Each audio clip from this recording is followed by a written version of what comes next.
नमस्कार दोस्तों। Indian constitution ने सिटीजन्स को काफी सारे राइट्स दिए हुए हैं जिन्हें फंडामेंटल राइट्स बोला जाता है। ये बहुत ही जरूरी है for the growth of the nation and also for the individual growth of the people. अब ये जो फंडामेंटल राइट्स दिए गए हैं इसमें कुछ फ्रीडम्स भी हैं। You have freedom of speech and expression, you have freedom to associate, you have freedom to assemble, form association, move anywhere in the country, settle anywhere in the country, open up any business। But ये सारी जो freedoms दी गई हैं इन पे कुछ constants भी हैं, limitations भी हैं। कोई भी फ्रीडम एब्सोल्यूट नहीं है। तो दोस्तों इस वीडियो में we are going to talk about limitation. Welcome to Shriram's IAS UPSC prep channel. Welcome to this series of Indian polity through mind maps. Let's dive deep in our lecture. Before we begin, I would like to tell you about the 1-to-1 free mentorship of श्रीराम्स IAS। किसी भी किस्म का doubt है आपको अपनी preparation में, आप हमारे एक्सपर्ट मेंटोर से आके मिल सकते हैं। इस मेंटोरशिप के लिए आपको एक फॉर्म भरना होगा जिसका लिंक डिस्क्रिप्शन में दिया हुआ है, तो अवेल करिए इस फ्री मेंटोरशिप की फैसिलिटी को ना। अब देखिए ये लिमिटेशंस हैं ऑन योर फ्रीडम, इसको कॉन्स्ट्रेंट्स भी बोला जाता है, इसको रीजनेबल रिस्ट्रिक्शंस भी बोला जाता है। Why it is reasonable, we are going to talk about that also. तो ये कुछ कैटेगरीज में बांटी जा सकती हैं। देखिए पहली कैटेगरी नेशन सेंट्रिक लिमिटेशंस, दूसरी इंडिविजुअल सेंट्रिक लिमिटेशंस और तीसरी सोसाइटी सेंट्रिक लिमिटेशन। बट सबसे पहले बात करते हैं why are limitations necessary, because absolute freedom is not possible. दोस्तों अगर आपको एब्सोल्यूट फ्रीडम दे दी जाए तो सोच के देखिए क्या होगा। एक इंसान दूसरे इंसान के फंडामेंटल राइट्स को अब्रिज करने लगेगा, वायलेट करने लगेगा। अगर आपको freedom of speech and expression दिया जाए वो भी एब्सोल्यूट टर्म्स में, तो आपको नहीं लगता है क्या कि आपके स्पीच से या आपके एक्सप्रेशन से आप किसी दूसरे को हर्ट कर सकते हैं, उसके सेंटिमेंट्स हर्ट कर सकते हैं, उनके फंडामेंटल राइट्स को वायलेट कर सकते हैं। हेट स्पीच बोल सकते हैं, कुछ ऐसा डेरोगेटरी बोल सकते हैं जिससे कोई व्यक्ति डिफेम हो जाए, कंट्री की सॉवरनिटी के ऊपर, लॉ एंड ऑर्डर के ऊपर भी आंच आ सकती है। That is the basic reason why any right और any freedom should not be absolute. There has to be some kind of restriction which needs to be employed. Ensures stability and social balance। तो वही बात हो गई दोस्तों, stability society में कब आएगी?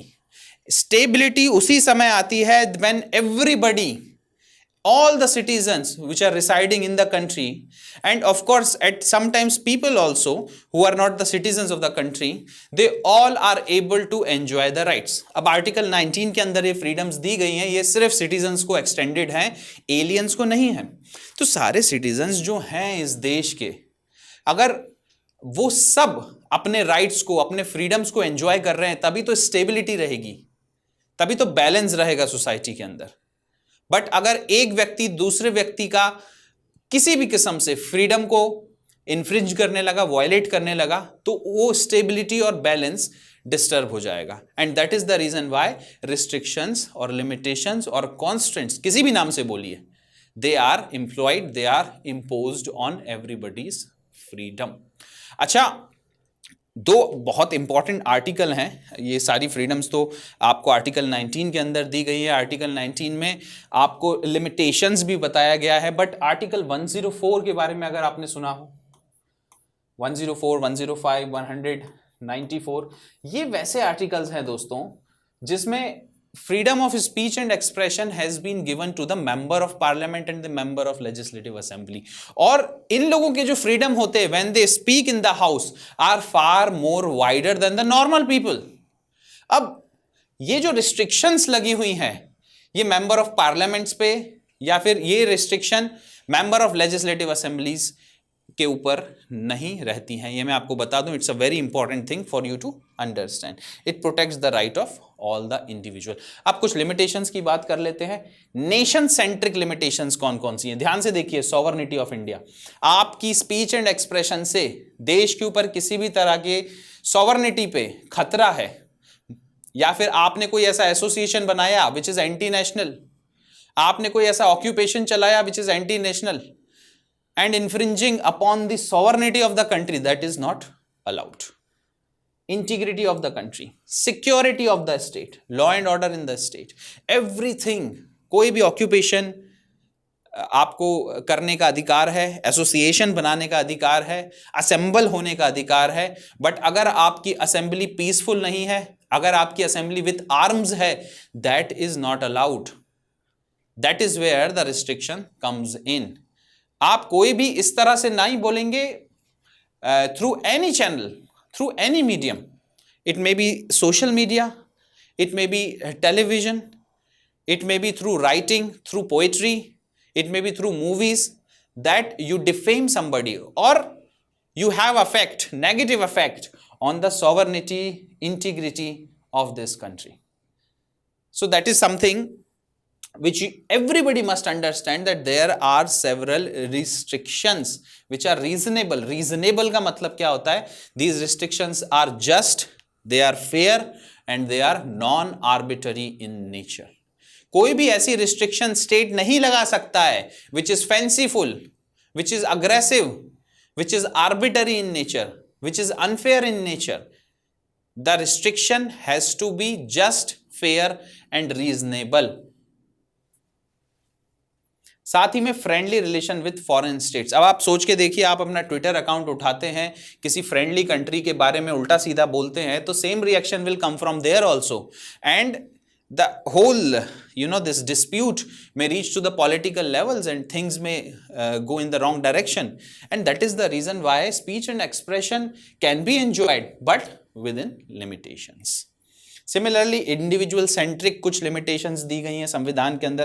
Contempt of court, criminal contempt, civil contempt, both are not allowed. At the same time defamation, अगर आप किसी व्यक्ति की इमेज को इतना ज्यादा गिरा देते हैं कि वो रिट्रीव ही नहीं हो पाएगी, then that's called defamation. You can not defame someone by using words, by using gestures.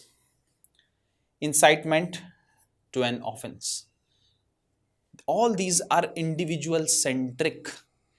All these things must not at any cost be done by the citizens of India who are free to speak, to express, to assemble, to associate, to do any kind of job, to move freely in the country, to settle anywhere in the country.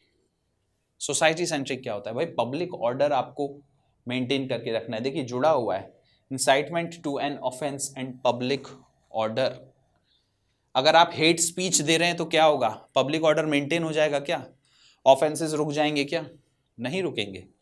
Hate speech बहुत ही बड़ा problem है, specially when elections are coming, and that is where our politicians has to be very very conscious that they should not speak anything which polarizes the society, which incites offense, which is against the public order. और दोस्तों ये जो articles मैंने यहाँ पर बताए हैं, the protection given to the member of parliament and the legislative assembly, these protections are given only when the member of the parliament and the member of the legislative assembly are inside the parameters of the assembly, not outside it.